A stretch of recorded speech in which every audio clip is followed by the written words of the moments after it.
我女朋友找杨楠玩，而且还在外网被全球直播了。我正在打游戏，室友突然扯下我的耳机，砸成了碎片，对我怒吼，还玩游戏？他退出我的游戏，打开了校内论坛。我看见置顶的帖子傻了，我笑苏小颖同学因为和外国人发展不正当关系，有辱国格，开除学籍。我傻了，这是我女朋友啊！室友又迅速翻墙，打开了外网，他恼怒地说：“你女朋友被直播了，全校都知道了。”我才看见有外国人开启了直播，标题是一天拿下来自中国的 EC Girl。直播软件里，我女朋友苏小颖正坐在一个洋鬼子的怀里，她毫不避讳地看了一眼摄像头，还撒娇地跟那洋鬼子说：“你可不许发出去哦。”洋鬼子笑嘻嘻地说：“放心吧，我不会给任何人看，只在我想你的时候看。”苏小颖一下子乐了，热情地回应他。他哪里知道，这洋鬼子不但会发出来给人看，更是在外网开启了直播，让全世界人民看着他有多么廉价。我整个人都是懵的，因为我的女朋友苏小颖现在不是正在上海旅游吗？她说自己最近不太开心，想跟闺蜜去旅游，还说钱不够，让我帮忙出钱。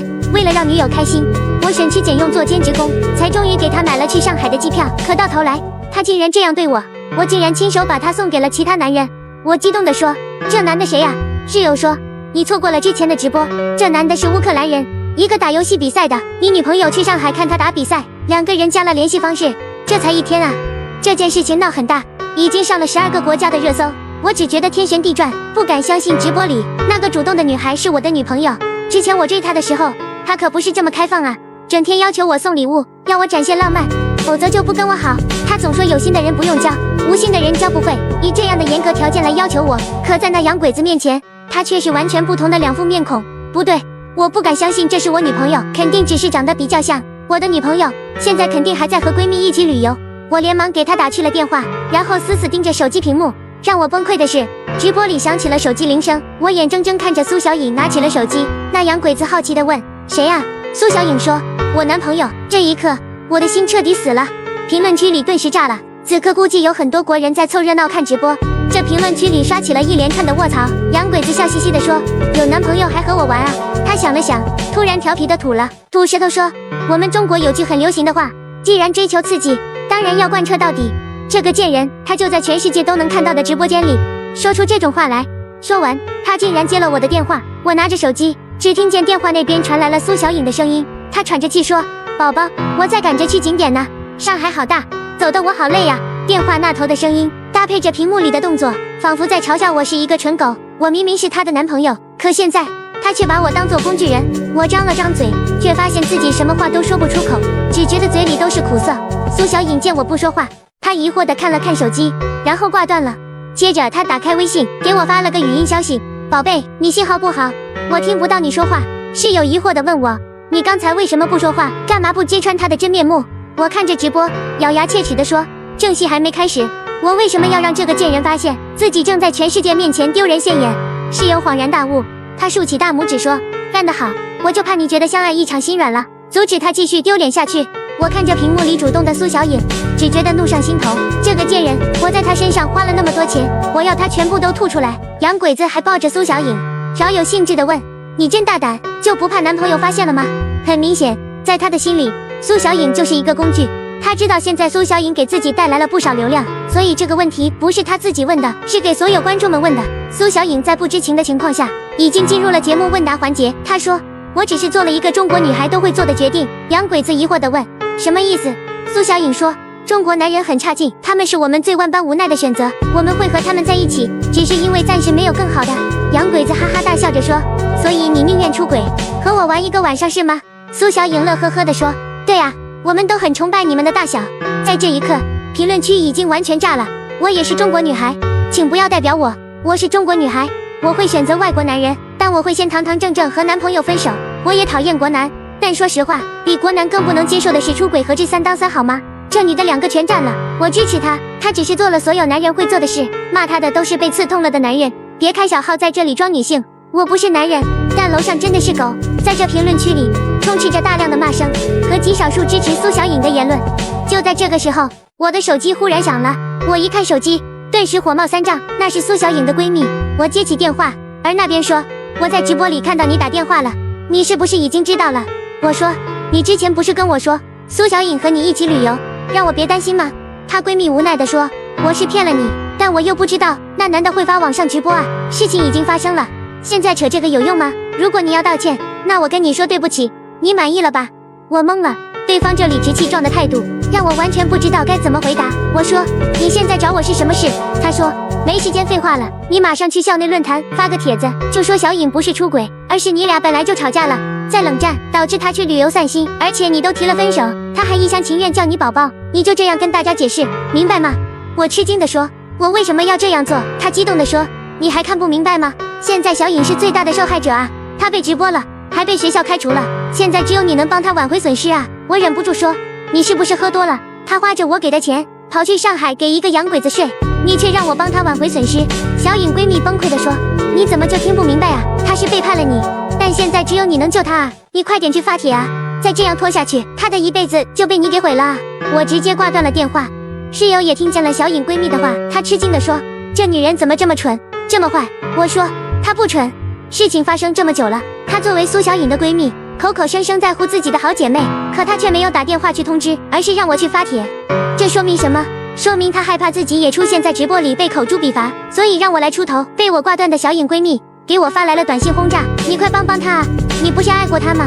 既然爱过，就算她不爱你，那你也应该为她付出，哪怕一点点啊！不要这么没担当，男人应该大度啊！她是受害者啊，她正在全世界面前被直播，你就算不发帖，好歹也打个电话给她阻止这一切吧，别让她继续下去，一旦被录下来，她会活不下去的。我看烦了她的消息，直接拉黑了她的电话，然后看着手机屏幕，事情已经一发不可收拾了。因为苏小颖的直播视频已经在10几个国家登上了热搜，全世界都在看这个笑话，全世界都在认识什么是来自中国的 Easy Girl。室友犹豫片刻，他说，你要不要打个电话阻止这一切？我叹了口气说，一面善一面恶，最终到底是什么样的结局，让他自己选择。我终于拿起手机拨打了苏小颖的电话，此刻10几个国家的热搜都是她，全世界在等着看她脱去自己的衣服，成为那个廉价的女孩，一切选择权都在她自己的手上。直播画面里，苏小颖看了一眼手机说，我男朋友又来电话了。那洋鬼子哈哈大笑，苏小颖面带兴奋地接起了电话，和我说，宝宝怎么了？我说，你闺蜜和我承认了，我知道你出轨了。刹那间，苏小颖脸上的笑容凝固了。我没有告诉她，她正在被直播，现在一切还有救，就看她自己是怎么选的。我说，我对你这么好，你却和认识1天的洋鬼子贴贴。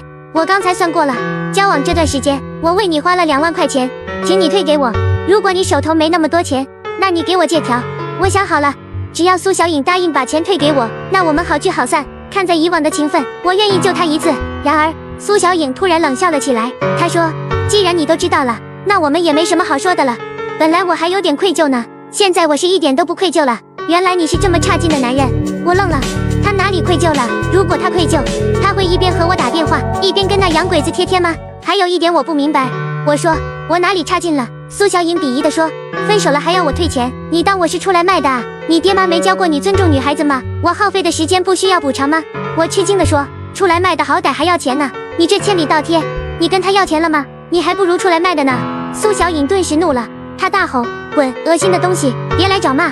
电话被她粗暴地挂断了。那洋鬼子问，男朋友发现了吗？苏小颖抱住了那洋鬼子的脖子，撒娇地说，我没有男朋友了，你打算怎么补偿我？洋鬼子笑问，你想我怎么补偿？苏小颖说，我舍不得你，以后你每次来中国都给我打个电话，我跑来找你好不好？洋鬼子抬起手，竟然一耳光扇在了苏小颖的脸上，掐着她的脸说，你真是个不要脸的女孩。苏小颖被扇了耳光，不但不愤怒，反而还痴迷地说，对呀，我就是这样的女孩，所以你想怎么教训我？我真的快被这一幕给整土了。我还记得曾经有一天，苏小颖过马路的时候不看红绿灯，差点被车撞了。我一把抓住她的胳膊，将她给扯回来。她没有感谢我，反而开始责怪我，骂我太用力了，害她的胳膊好痛。对，我救了她的命，她却骂我弄痛她了。可现在呢？那洋鬼子一耳光扇过来，她还满脸开心讨好，这个2副面孔的贱人。那洋鬼子哈哈大笑，直接将苏小颖抱起来。我深深地叹了口气，我给过她机会，但她没有珍惜。在被我发现出轨以后，她没有任何的愧疚，不顾我为她的各种付出，反而恼羞成怒辱骂我。既然她不仁，那我也不义了。我没有害她，我只是选择不当傻子，不去救她。评论区达到了前所未有的火爆。在这个直播变成18禁的那一刻，整个宿舍楼都是发出了激动的大吼。没错，全校都在看她直播，不只是男生宿舍楼，女生宿舍楼那边也是传出了尖叫。学校里的每一个人都在看着这糟糕的一切。我本来想，这应该会是苏小颖人生之中最糟糕的一天，但我还是把事情想简单了。对于苏小颖而言，这场噩梦远远没有那么容易结束。在我们学校的论坛里，已经有人把她的号码报出来了。大家想的并不是给她打电话这么小儿科的事情，而是苏小颖的行为已经引发了众怒。论坛里竟然有一批匿名用户发起了人渣惩罚联盟。有同学分析，等苏小颖玩完以后，说不定就会有朋友提醒她这一切，到时候这个渣女就会知道自己经历了什么。这不是大家想要的结果，因为当她知道这一切以后，肯定会躲起来不回学校了。这个人渣惩罚联盟的人们为了制裁苏小颖，他们竟然对苏小颖的手机用了呼死你。所谓的呼死你是一种非常可怕的流氓软件，它可以做到每秒钟都有好几个电话拨打进来，再迅速挂断，而且每个电话号码都是不重复的，连拉黑也没用。这样一来，这个手机只要开机就废掉了，苏小颖的手机会陷入根本不可用的状态，就连关机也是一种奢望。那极短的电话节奏会导致她根本没有关机的机会，也让她完全没办法通过手机得知现在的情况。如果她不知道自己的情况，明天就会在众目睽睽之下回到这个学校。有些用户提出了反对，他们说这会不会太过分了？因为苏小颖现在已经是身败名裂了，如果让她回到全校人的目光中，那岂不是比死还要难受吗？可这些人渣惩罚联盟却公开宣称，就是要让苏小颖生不如死。我看了一眼直播画面，他们已经开始了这个惩罚计划。屏幕里的苏小颖手机忽然响了起来，她不耐烦地爬起来，拿起手机一看，电话却已经挂断了。苏小颖还没反应过来，手机又是接连有电话打进来又被挂断，她立刻明白这是怎么回事，直接破口大骂起来。这个渣男竟然对我用了呼死你！那洋鬼子还不知道是怎么回事，好奇地问，怎么了？为什么你的手机一直有电话打进来？苏小颖恼怒地骂了一句，然后说，没关系，就是那个垃圾男人缠上我了，明天我就坐飞机回去了，到时候我再找他算账。他把自己的手机一键静音后丢到了一边，又爬到了洋鬼子的床上，抱着他的脖子说，不要让那个垃圾毁了我们现在的美好。我深深叹了口气，明明现在对苏小颖用呼死你的是匿名网友，可他却把这笔账算到了我的头上。原来对这个女人而言，我曾经为她所做的一切都换不来一颗信任的心。室友拍了拍我的肩膀，温和地说，你心里难过的话，要不要我陪你去喝酒？今天我请客。我摇头说，不喝了，我为什么要为了这样一个渣女借酒消愁？我直接通宵写材料得了。室友好奇地问，什么材料？最近也没有考试啊？我冷笑一下说，当然是递给法院的材料，既然这个渣女不退钱，那我就上法院起诉。室友一听，顿时忍不住对我竖起了大拇指，好样的，就怕你恋爱脑。我瞥了一眼直播画面里的苏小颖，心里只觉得可笑。曾经我为她付出了那么多，但现在我对她不会有任何怜悯。我通宵写了一晚的材料，而苏小颖也被洋鬼子直播了一晚。不是这个洋鬼子有多厉害，而是他为了更多的流量，晚上睡觉的时候不但不给苏小颖盖好被子，还一直让她睡在有摄像头的这边。苏小颖还不知道自己正在给全世界的人直播，她还以为是这个洋鬼子玩游戏呢，开心的不得了，什么画面都被拍下来了。我写了一个通宵的材料，多亏了现在都是手机支付，我寻找着每一笔我为苏小颖花过钱的证据，别说为她花好几千买新手机这种大事，甚至曾经给她点一碗10几块的麻辣烫，这种小事我都写进了材料里，我1分钱都不想给她。我一直写到了第二天，当我从宿舍里出来的时候，发现学校门口人山人海，所有不上课的同学都跑出来看热闹了。原因无他，只因为他自己在直播里说过，他今天就会坐飞机回来。知道这件事的不只是同学们，甚至连附近的住户都知道了。我们学校到了夜晚会有各种小吃摊出来，可今天那些小吃摊白天就来了，趁着这巨大的流量卖饮料、卖零食，生怕错过这场盛宴。我站在学校门口，看着一辆出租车开了过来。苏小颖下车以后，还没反应过来学校门口为什么有那么多人，她一见到我就指着我破口大骂，臭不要脸的东西，你信不信我报警抓你？她捧着一杯奶茶冲到我面前，狠狠地将奶茶朝我砸了过来，继续说，我告诉你，用呼死你是犯法的，我要报警告诉警察，你完了，你一辈子毁了。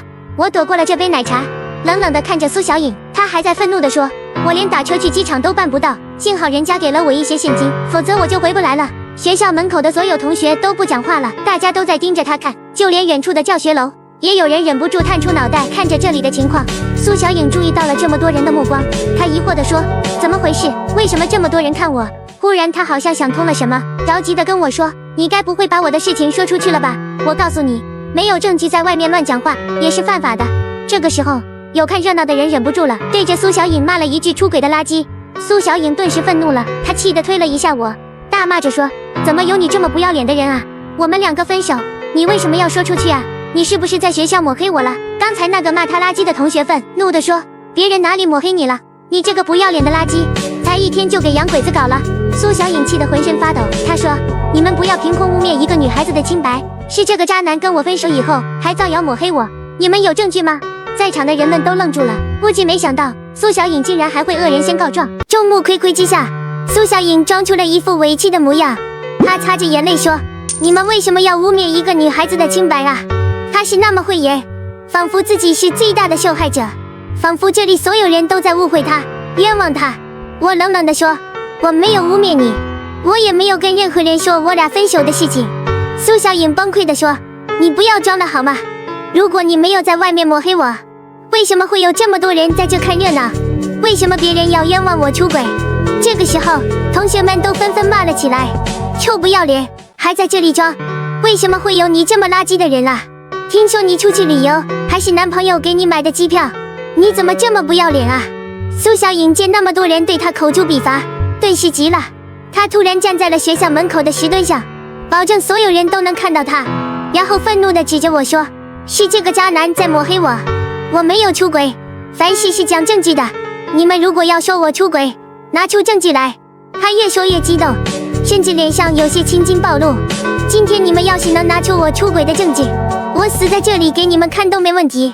可你们要是拿不出来，那就每个人都给我跪下道歉，因为你们对一个清白的女孩子造黄谣。如果你们不道歉，我要去法院起诉每一个人。我说：“是我要起诉你。”他呆愣住了，他说：“你起诉我什么？”我说：“起诉你把恋爱期间所有的钱都退给我。还有，你不要觉得这里的人没证据，这里每个人都有证据。”一个脾气暴躁的同学拿出手机，直接砸在了苏小颖的脸上，愤怒地说：“你说要是有证据，你就死在这里是吗？那你现在死给大家看！”苏小颖痛得捂住了鼻子，然后拿起了那个手机。当看见手机里的东西，她的脸色顿时变了。这手机正在播放着一个视频，恰好就是她和那个洋鬼子在床上的视频。一瞬间，苏小颖吓得脸色苍白，她呆呆地说：“为什么你们会有这个东西？”我说：“你觉得国男很垃圾，外面的男人才优秀对吗？你可真是找了个优秀的好男人。”在一开始的时候，他就把你直播到了晚上，同学们顿时嘲笑了起来。你还上了12个国家的热搜呢，你想要证据？12个国家的人能给你证据？你不是喜欢外国人吗？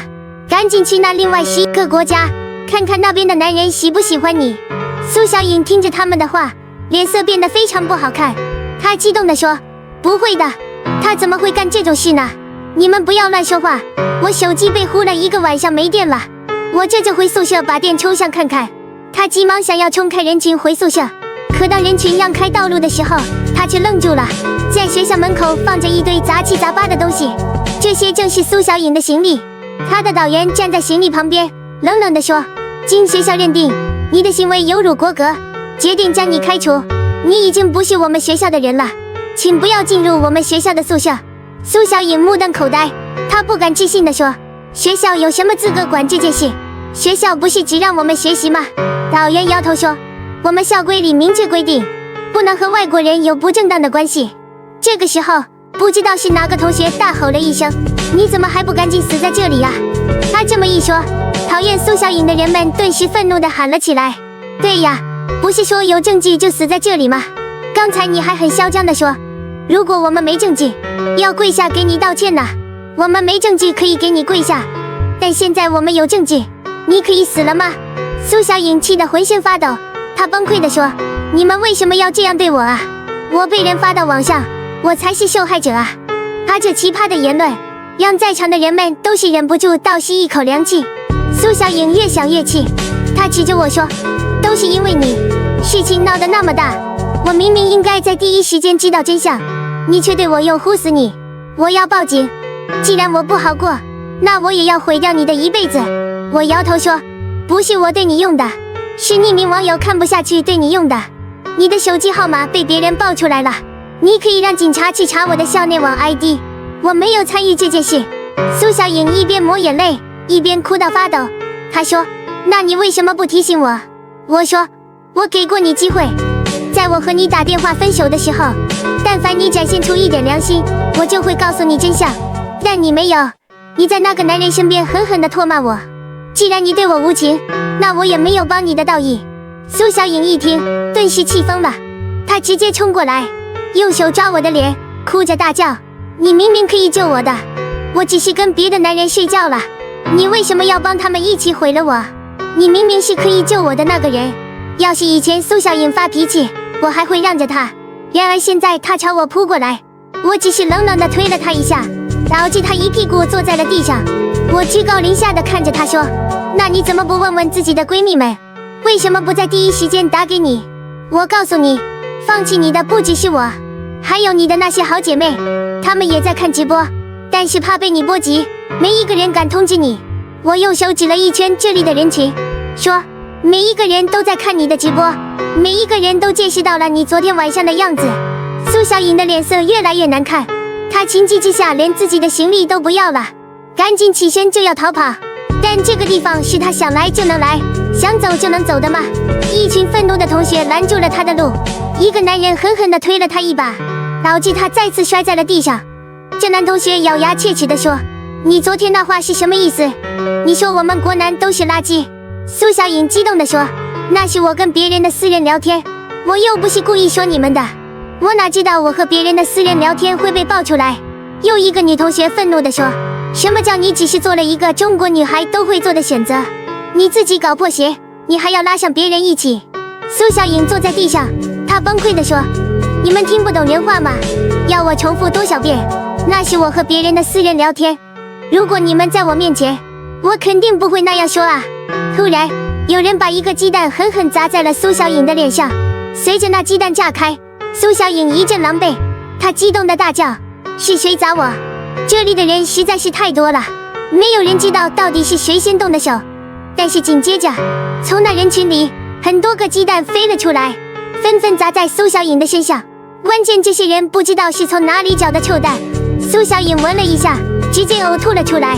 可是大家没有停，一边痛骂她不要脸，一边把臭鸡蛋往她的身上砸。转眼间，苏小颖就狼狈得不成人样，而她的那些闺蜜们甚至都不在这里，不敢来保护她。俗话说双拳难敌四手，更何况这里有这么多人。苏小颖知道自己反抗不了，她只能坐在地上哭着对我大喊：都怪你，都是因为你不保护我，我好歹是你女朋友，你怎么能不救我？你这个畜生！我一点也不意外，苏小颖会把这件事情怪在我的头上。通过她之前的所作所为，我已经意识到，这个女人的三观跟普通人是不一样的。为什么不一样？因为她始终不觉得自己做错了。我说，随便你怎么骂我，今天我就会去法院提起诉讼，你欠我的钱全部都要还给我。有几个人忍不住对我说：好样的，就不该惯着这个垃圾。说实话，我不敢接茬，一旦我接茬，那就变成我和别人合伙欺负苏小颖了。我不想跟这件事情扯上关系。全网直播他的人不是我，而是那个洋鬼子，把他手机号码报出来又呼死你的也不是我，而是一群匿名人士。惹出众怒的那个人更不是我，而是他自己。从始至终，我只是在一个被动的局面看着这一切的发生。全身都是臭鸡蛋和呕吐物的苏小颖坐在地上，她拍着地面哭着大喊：你们别欺负我了，你们要是把我逼死了，警察要抓你们每个人去坐牢。有的人怕事儿，有的人却不怕，所以此时此刻，有的人选择散了，但有的人还在痛骂苏小颖。在这个世上，太多人喜欢痛打过街老鼠了。我知道在场的人们有不少是自诩正义，却选择了暴行。可说句难听的，我为什么要帮忙呢？苏小颖已经跟我没有一点关系了，我为什么要做那个傻傻保护她的冤大头？现在这件事情闹得沸沸扬扬，终于引起了学校保安队的注意。但是这些保安特别明白月薪3000不用拼命的道理，他们远远地站在那里看热闹，直到确定没有人丢臭鸡蛋了，才赶紧走过来让大家快点散了。他们扶起苏小颖，想劝她先赶紧走，但是苏小颖还不识好歹，哭着大叫：我是来学习的，跟谁睡觉是我的自由，学校没有资格开除我。我明白苏小颖的想法，学校到底有没有资格开除她，连我自己都不知道，因为我始终在一个很被动的局面，所有的选择都是别人在做，我跟这件事情没有任何关系。我唯一做的选择就是没有提醒苏小颖直播的事情，因为我不会去帮助一个伤害我的人。苏小颖的哭叫更引发了一群人的反感，他们冲上去，指着她的鼻子破口大骂，而我已经没有兴趣看这场热闹了。我摇了摇头，叹口气，转身离开。后来有人告诉我，苏小颖一直在学校门口待了3个小时，才安全离开，因为来看热闹的人越来越多。保安虽然能让学生们赶紧回去上课，却管不了附近的住户们。他已经在附近出名了，很多人都来看这个事件的女主角，甚至有人告诉我，这件事情已经传到他的老家了。但我还是那样，每当有人兴致勃勃地跟我说苏小颖的事情，我都摇了摇头，说别和我聊她了，害她的人又不是我，知道她过得很惨也跟我没关系。大家想了想，似乎觉得我说的有道理，就不再跟我聊她的事情了。后来据说苏小颖又闹了几次，她的诉求是自己已经没有脸来这里上学了，希望可以在家学习，在家考试，拿到毕业证就走。但是学校没有同意，坚决要开除她的学籍。渐渐的，我没有再听到苏小颖的消息了。也许她已经认清了自己的结局，不会再来丢人现眼了。至于我这边的起诉，倒是出乎意料的顺利，因为苏小颖的家长联系上我了，他们说现在女儿的情况已经很糟糕了，不想再惹上官司，所以他们主动私了，把钱都退给我。最终我挽回了在这段恋爱关系里损失的所有金钱。当然了，心理的伤害是没法用金钱弥补的，在这个世上，我们难免会错看一些人，会不小心把真情用在错误的人身上，让我们的付出变成一场可笑的闹剧。我有了这次的经历，虽然说受到了一些伤害，但我也学会了一件事，那就是对自己好一点。我不会再这么傻傻的为别人付出，往后的生活，我要